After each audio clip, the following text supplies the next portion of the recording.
Bismillahirrahmanirrahim. Assalamualaikum warahmatullahi wabarakatuh. Innal hamdalillah nahmaduhu wa nasta'inuhu wa nastaghfiruhu wa na'udzu billahi min shururi anfusina wa sayyiati a'malina. May yahdihillahu fala mudilla lahu wa may yudlil fala hadiya lahu. Asyhadu an la ilaha illallah wahdahu la syarika lah wa asyhadu anna Muhammadan abduhu wa rasuluhu la nabiyya ba'd. Allahumma salli wa sallim ala nabiyyina Muhammadin wa ala alihi wa sahbihi wa man tabi'ahum bi ihsanin ila yaumiddin, amma ba'd. Para ikhwah dan akhwat, Bapak Ibu yang dirahmati dan dimuliakan Allah, kembali kita lanjutkan kajian tafsir kita yang insyaallah taala masuk kita kepada ayat 103 dari An-Nisa. Pembahasan kita insyaallah 103 sampai 104. 103 sampai 104. Untuk itu kepada qari kita silakan untuk membaca tafsir perkataannya. أعوذ بالله من الشيطان الرجيم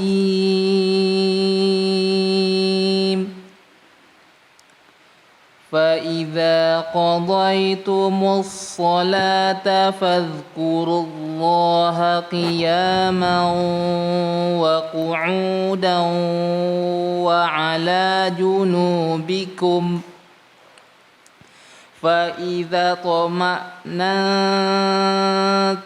فأقيموا الصلاة إن الصلاة كانت على المؤمنين كتابا موقوتا ولا تهنوا في ابتغاء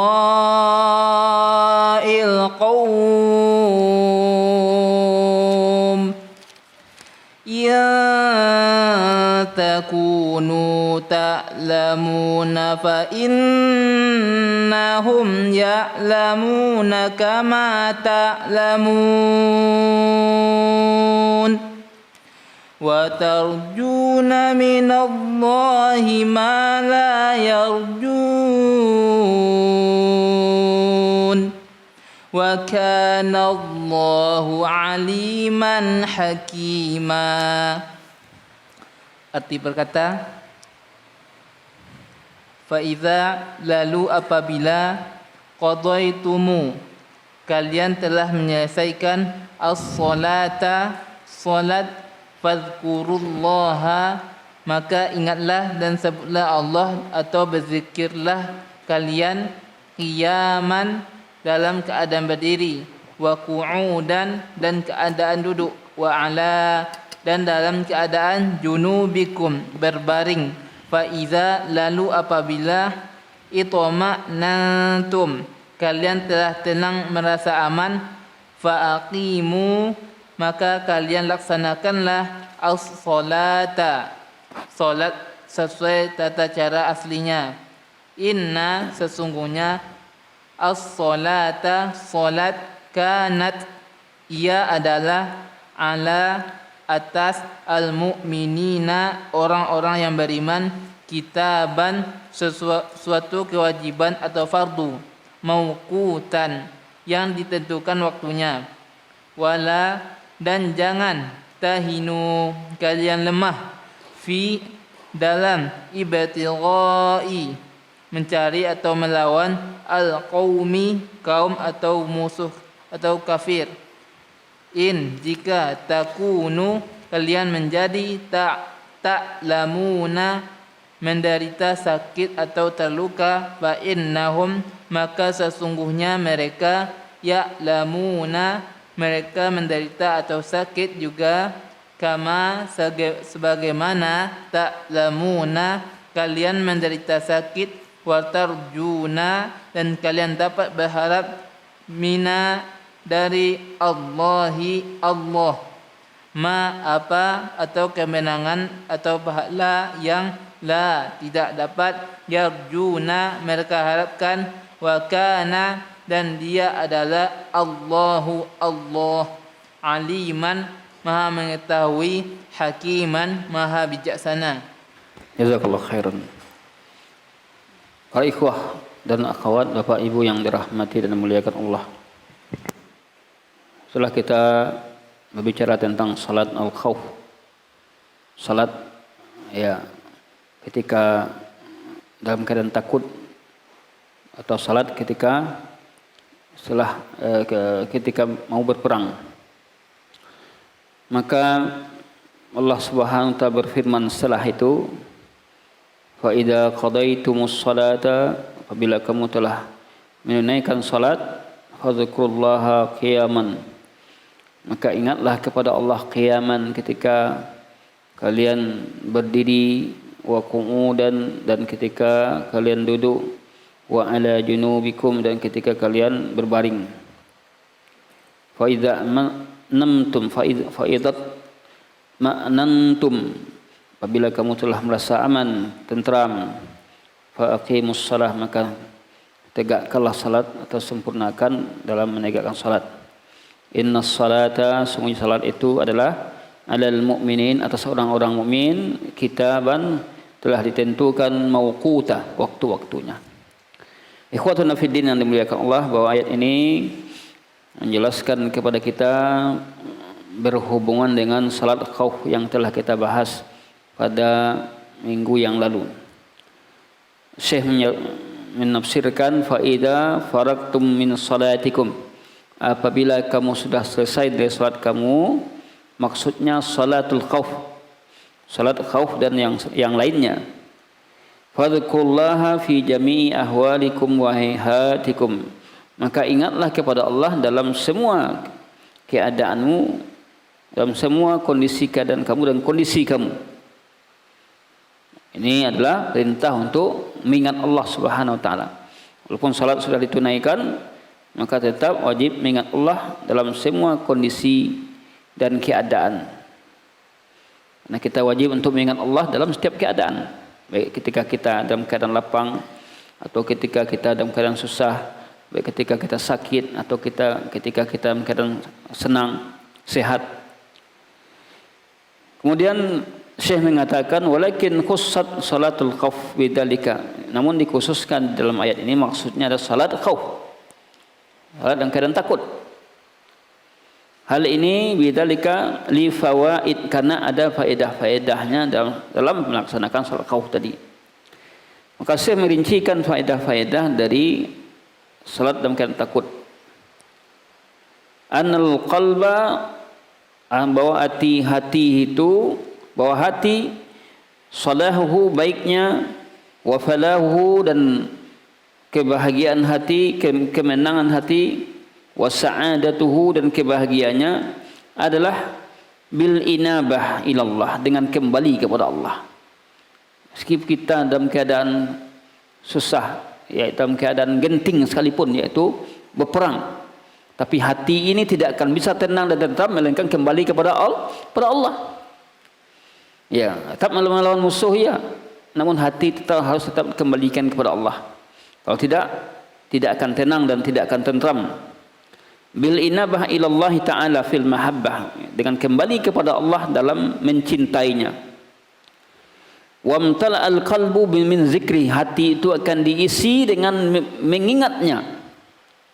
Dalam keadaan perang, ingat kepada Allah Subhanahu wa taala, dialah yang akan menolong kita, dialah yang akan membantu kita, dialah akan memenangkan perang ini. Maka kepadanya lah seorang mukmin untuk bertawakal. Kita melihat bahwa tidak ditinggalkan salat walaupun dalam keadaan perang. Tidak tinggalkan berjamaah walaupun dalam keadaan perang. Berjamaah tetap dilakukan. Memuji Allah. Wa a'zamu ma yahsulu bihi hadal maksud as-salah allati, ya sebesar-besar dari maksud ini adalah salat. Ya, salat itu maksudnya adalah silah, menjaga hubungan antara hamba dengan Rabbnya. Jadi ketika kita dalam keadaan genting lalu kita menegakkan salat, hubungan kita dengan Allah terjaga. Ketika hubung kita Allah dengan Allah terjaga, Allah akan menurunkan pertolongannya kepada kita. Karena Dia yang akan menolong kita. Maka kita lihat banyak masyarakat dia tidak menjaga hubungannya dengan Allah. Dalam keadaan susah dia tidak menjaga hubungan dengan Allah. Dalam keadaan senang dia tidak menjaga hubungan dengan Allah. Dalam keadaan terdesak, seorang muslim wajib tetap menjaga hubungannya dengan Allah, tidak melupakan Allah. Dia tempat kembali kepadanya.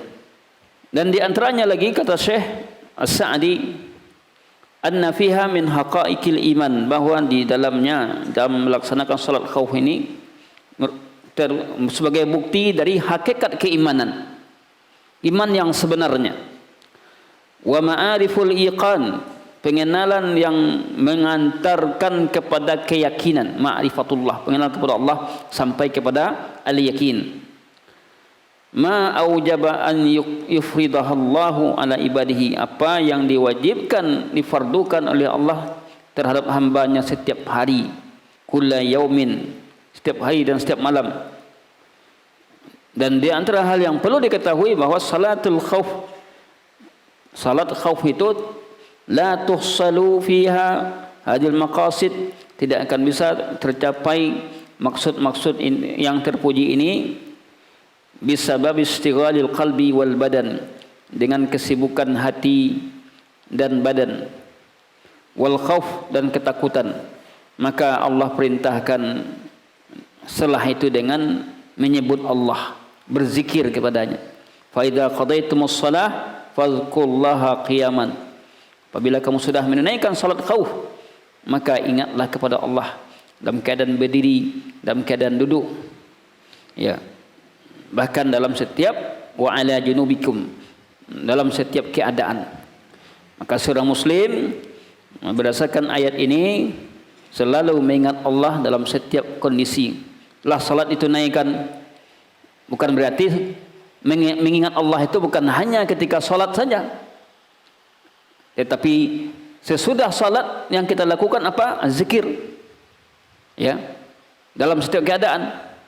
Zikir dalam keadaan dia berdiri, dalam keadaan duduk, dalam keadaan dia berbaring, dalam setiap kondisi berzikir kepada Allah Subhanahu wa taala. Qu'udan wa ala junubikum. Kemudian Syekh menjelaskan lagi, annal khauf, bahwa rasa takut itu mewajibkan, menyebabkan seorang kebingungan hati, hatinya bingung, galau, rasa takut.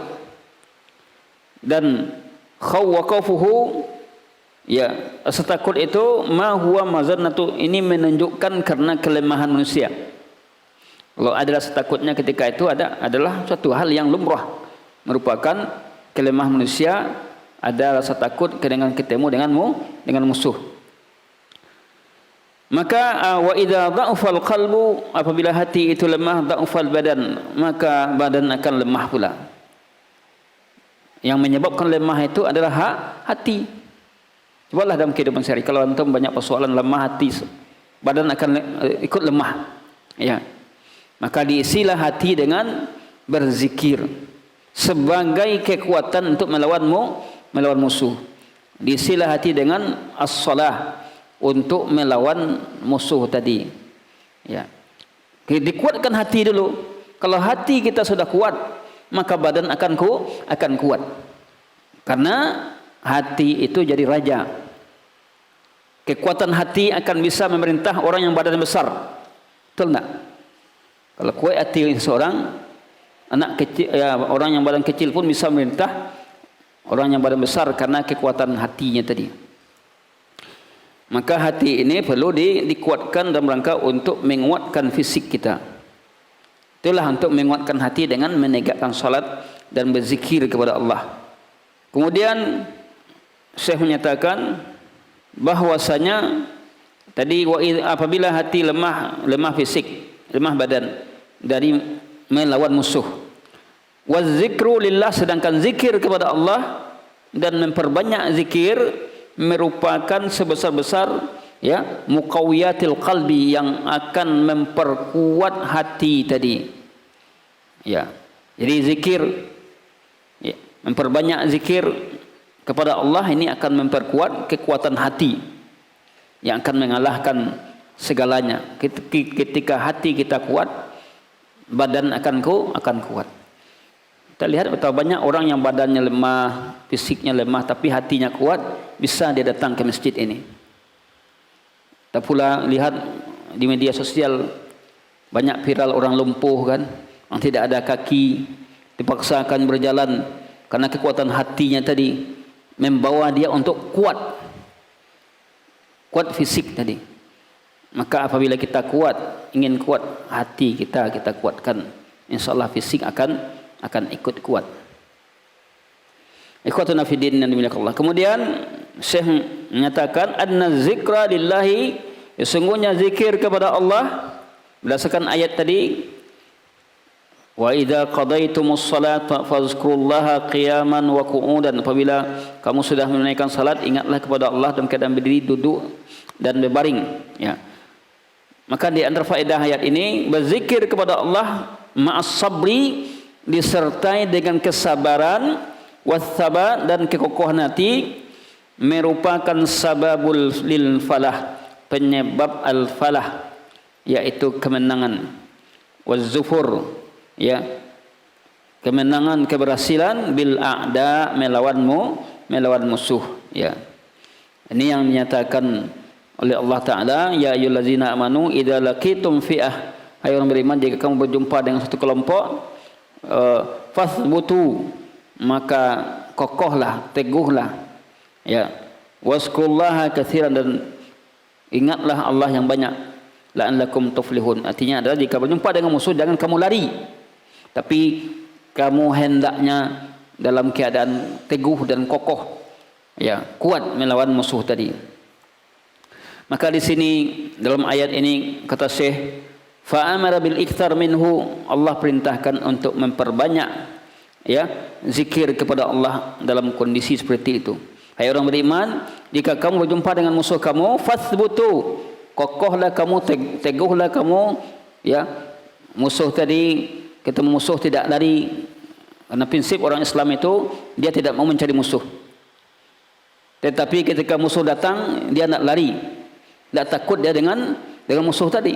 Maka di sinilah diminta sesuatu yang namanya as-sabat, kekokohan hati, keteguhan. Nah, Allah katakan di sini, fa idza laqitum fi'atan fathbutu, kemudian Allah perintah setelah itu apa? Wadhkurullaha katsiran, dan ingatlah kepada Allah dengan ingat yang banyak. La'allakum tuflihun, mudah-mudahan kalian mendapatkan keberuntungan, ya. Jadi keberuntungan, kemenangan itu akan kita dapatkan ketika kita banyak berzikir kepada Allah. Zikir itu akan memberikan kekuatan dalam diri kita, dalam hati kita. Kemudian Allah berfirman, fa idza ma'nantum fa aqimus salah, jika kamu telah merasa aman dari rasa takut, khauf, salat khauf tadi, ya, wa ma'annat qulubukum, dan telah tenang hati kamu dan badan kamu, fa atimmu salatakum, sempurnakan salat kamu, alal wajhil akmal, yaitu sesuai dengan arahan yang sempurna, zahiran wa batinan, zahir dan batin, bi arkaniha, dengan rukun-rukunnya, syaratnya, kusuknya, dan semua hal-hal yang bisa menyempurnakan salat. Maksudnya adalah, ya, dalam kondisi tidak lagi seseorang melaksanakan salat khauf, ya, tidak dalam keadaan takut, maka laksanakanlah salat dengan kondisi sempurna sebagaimana biasa. Kita tahu bahwasanya dalam salat khauf itu tidak ada tumakninah, ada, ya, banyak rukun-rukun yang hilang. Kemudian bergerak, ya, bergerak, kita tahu ada musuh yang akan menyerang. Maka kondisi salat khauf berbeda dengan kondisi salat dalam keadaan aman.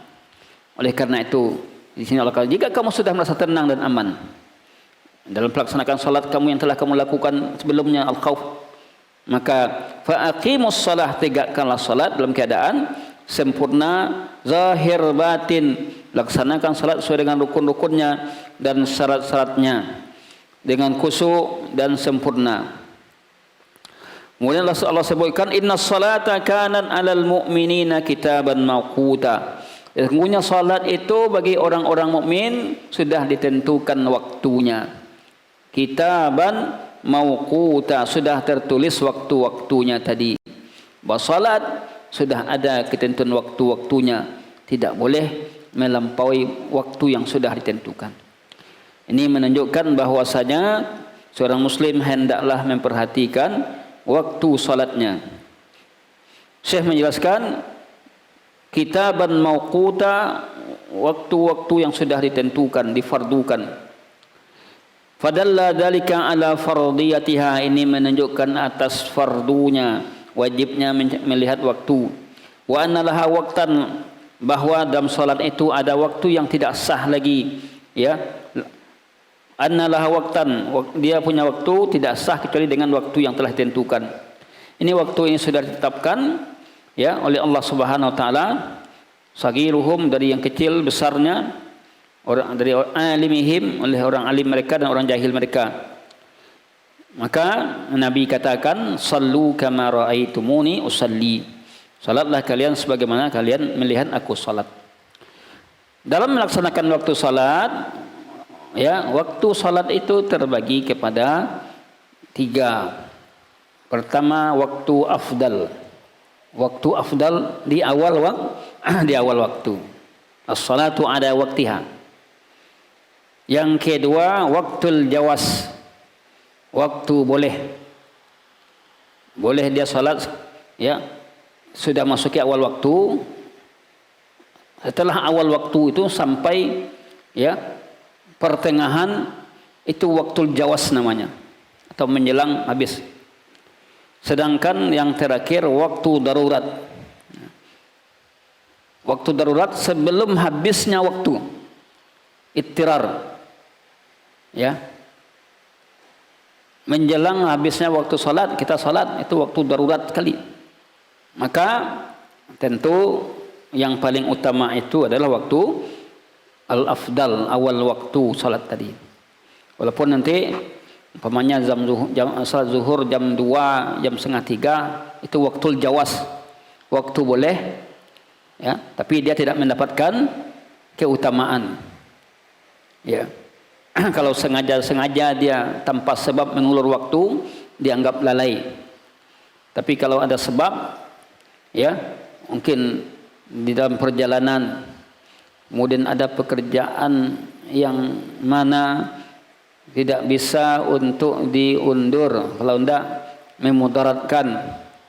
Nah, seperti seorang dokter ketika mengoperasi seorang pasien, pas ketika itu di waktu awal waktu, tidak mungkin ketika awal waktu tadinya sedang operasinya berhentian dulu. Nah, maka dia laksanakan tugasnya itu. Kemudian mungkin setengah jam setelah itu dia baru sholat, karena ada sebab-sebabnya. Waktu ittirar, waktu yang itu di penghujung waktu itu. Ittirar itu waktu penghujung waktu. Ini ikhwatuna fiddin yang dimuliakan Allah Subhanahu wa taala. Jadi salat itu sudah ditentukan waktunya. Kemudian saya mengatakan alal mu'minin, atas orang-orang mukmin. Ala anna salata mizanal iman, salat itu adalah timbangan keimanan. Ya, mizanul iman, maka orang tidak salat orang tidak beriman. Ya. Orang tidak salat orang yang tidak beriman. Nah, oleh karena itu kita harus memakai istilah salat. Jangan sembahyang. Sembahyang, Pak. Sembahyang itu apa artinya? Sembahlah dewa yang Sang Hyang Widi.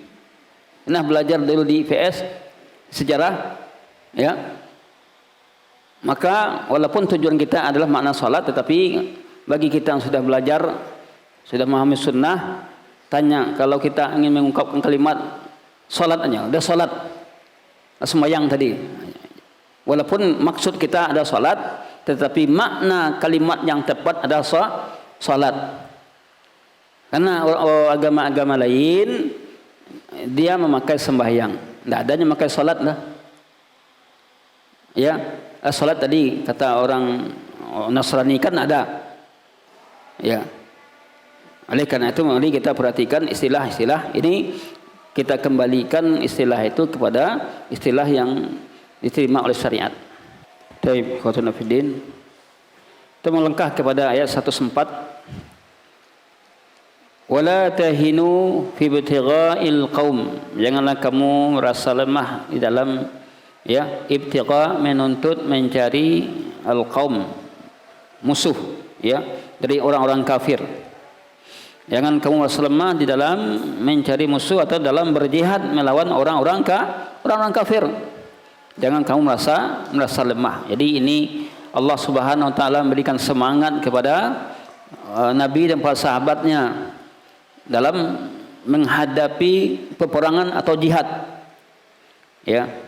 Karena memang dalam berjihad itu banyak pikiran yang membebani. Kalau sahabat sudah pergi berjihad, banyak pikiran-pikiran membebaninya, melihat musuh jumlahnya yang banyak, melihat keluarga yang ditinggalkan, banyak nanti ya, sempat awak mati nanti kan, itu istri-istri lah jadi janda pula ya, banyak pikiran-pikiran tadi. Itu kadang-kadang membawa lemah. Namun Allah Subhanahu memberikan semangat ya, mengatakan wala tahinu fi ibtigha'il qaum, jangan kaum merasa lemah dalam mencari, menuntut kaum kafir dalam menghadapi mereka, berjihad, dalam berjuang melawan mereka. Karena apabila hati sudah lemah melawan musuh, apa akibatnya? Fisik juga lemah. Semangat itu kalau tidak ada oleh, kalaupun badan gadang, maka badan gadang tadi akan luntur kalau tidak ada semangat, kalau tidak ada kekuatan. Oleh karena itulah kekuatan ini muncul dari apa? Kekuatan hati. Kekuatan hati. Kalau orang yang hati kuat itu kan dalam meraih sesuatu, tidak kayu janjang di kapiang. Nah, itu orang kekuatan hatinya. Ada orang kekuatan hatinya untuk menyekolahkan anaknya, ya, walaupun dia hidupnya miskin, susah, tetapi karena kekuatan hatinya tadi, usahanya bagaimana anak bisa bersekolah, ya, dengan segenap perjuangannya, alhamdulillah dapat juga menyekolahkan anaknya karena kekuatan hatinya tadi. Tapi kalau hati tidak kuat, ya, dia melihat sesuatu yang besar itu tambah besar, ya, karena lemahnya kekuatan hatinya. Oleh karena itu kaum muslimin mampu melawan orang-orang kafir dalam berjihad, walaupun jumlah kaum muslimin sedikit, tetapi kekuatan hatinya, kekuatan imannya tadi membuat hatinya kuat. Akhirnya hati kuat membuat fisik kuat. Kam min fi'atin qalilatin ghalabat fi'atan katsiratan biiznillah. Betapa banyak kelompok yang sedikit mampu mengalahkan kelompok yang banyak biiznillah, dengan izin Allah, karena tingginya kekuatan hati kita, kekuatan iman. Oleh karena itu ya, orang-orang yang lemah imannya maka dia akan dikalahkan oleh musuhnya. Lemah imannya, hatinya jadi lemah, maka fisiknya juga jadi lemah. Kemudian Allah sebutkan apa yang bisa menyemangati dalam berjihad tadi. Di antaranya adalah pada lanjutan ayatnya, in takunu ta'lamuna fa innahum ya'lamuna kama ta'lamun. Jika sekiranya kamu merasakan sakit, ya, fa innahum, sungguhnya mereka orang-orang kafir juga ta'lamun, ya'lamun, mereka juga merasakan sakit. Kalau kamu merasakan sakit di dalam berperang, ya, seperti letih, lelah, terluka, ya, maka musuhmu juga seperti itu. Supaya apa? Supaya imbalnya dia. Kalau kamu merasa sakit, merasa terluka, merasa lelah, letih, orang kafir yang memerangi kamu juga seperti itu. Bahkan mungkin mereka lebih sakit lagi hati mereka kepada orang-orang mukmin. Ya. Jadi kita melihat, jangan kamu saja merasa sakit, orang kafir musuh kamu yang akan melawan kamu itu juga mereka merasa sakit, bahkan melebihi sakitnya dari yang kamu rasakan. Maka orang-orang ketakutan mereka melawan orang-orang mukmin. Kenapa? Karena orang-orang mukmin dia berjuang di atas keimanan, di atas akidah, ya, mati syahid. Orang-orang kafir yang mereka perjuangkan apa? Dunia. Maka mereka banyak takut mati. Yang akan mereka perjuangkan gengsi mereka. Beda dengan kaum muslimin. Kalau orang muslim perang adalah untuk meraih, ya, kemuliaan di sisi Allah, yaitu dalam rangka meninggikan kalimat la ilaha illallah di muka bumi ini, bukan untuk menggapai dunia. Tidak. Ini ikhwatana fiddin yang dirahmati dan muliakan Allah Subhanahu wa taala. Jadi ayat ini menjadi hiburan bagi Nabi dan para sahabat yang mentadabburkan ayat ini agar tidak merasa lemah di dalam menghadapi orang-orang kufar. Kalau sekiranya kamu sakit, kamu lelah, kamu letih, kamu terluka, mereka juga seperti kamu. Ya. Maka saya mengatakan di sini, maka disebutkan dua hal yang menyebabkan kekuatan hati kaum muslimin melawan orang-orang kafir. Yang pertama, yang tadi yang disebutkan, ma yusibukum minal alam, apa yang menimpa kamu dari rasa sakit, letih, lelah, luka dan yang sejenisnya, fa innahu yusibu a'daakum, ini juga dirasakan oleh musuh-musuh kamu. Falaysa minal mur'ah al-insaniyah wasyihamah islamiyah an takunu ad'af minhum. Bukanlah satu bentuk mur'ah jika sekiranya kamu lebih lemah dari mereka. Kamu dan mereka sama dalam hal beban-beban tadi. Akan tetapi, ya, kamu dibantu oleh keyakinan akidah, ya, sedangkan mereka tidak. Kemudian yang kedua, wa tarjuna minallahi ma la yarjun. Kamu hai orang-orang mukmin, tarjuna minallah, berharap kepada Allah. Minallah ma la yarjun, yang mereka tidak mengharapkan. Artinya apa? Orang-orang mukmin ketika mereka berperang, mereka mengharapkan pahala dari Allah. Mereka mengharapkan syahid, ya, isi Allah Subhanahu wa taala. Mereka mengharapkan janji-janji Allah. Sedangkan orang kafir apa yang mereka harapkan? Ya, hanya sebatas apa? Kemenangan dunia. Ya. Wa tarjuna minallahi ma la yarjun. Ini juga semacam hiburan. Annakum tarjuna minallahi, kau berharap kepada Allah apa yang tidak mereka harapkan. Kamu mengharapkan al-fauzu, kemenangan dan pahala di sisinya. Wan najata min iqabihi, dan selamat dari azabnya. Bahkan orang-orang mukmin yang khusus, mereka punya tujuan-tujuan yang sangat tinggi, ya, yang mulia, cita-cita yang tinggi, yaitu min nasri dinillah, tertolongnya agama Allah dengan mereka berjihad tadi dan menegakkan syariatnya, menunjuki orang-orang sesat, ya. Sedangkan orang-orang kafir, apa yang mereka harapkan? Mereka perang. Andai kata mereka menang,